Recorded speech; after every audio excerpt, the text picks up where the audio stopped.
আপনারা এর আগের ভিডিওতে দেখেছিলেন আমি দুপুরে কত যত্ন করে নল বসি দিয়ে মাছ ধরার সব প্রস্তুতি নিয়ে রেখেছিলাম। সন্ধ্যায় শুধু বের হয়ে মাছ ধরবো এমনটাই ভাবছিলাম, কিন্তু সন্ধ্যায় এমন কিছু হবে এক মুহূর্তে সব আয়োজন শেষ হয়ে যাবে এটা ভাবতেও পারিনি। হঠাৎ ঘটে যাওয়া সেই একটা ঘটনা পরিকল্পনাটাই এলোমেলো করে দিল।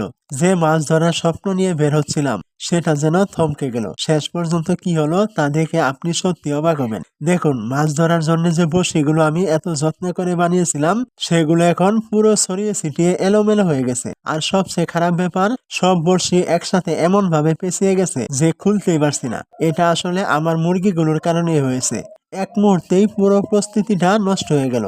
যে বড়শিগুলো কত যত্ন করে বানিয়েছিলাম সব এখন এলোমেলো আর পেঁচানো। মুরগিগুলোর কারণে সবকিছু এমন ভাবে নষ্ট হয়ে যাবে এটা ভাবিনি। সন্ধ্যার সেই মাছ ধরার স্বপ্নটা আর পূরণ হলো না। আজকে আর মাছ ধরা হলো না, শুধু মন খারাপ করে বসে থাকলাম। কাল আবার নতুন করে সব ঠিক করে চেষ্টা করতে হবে।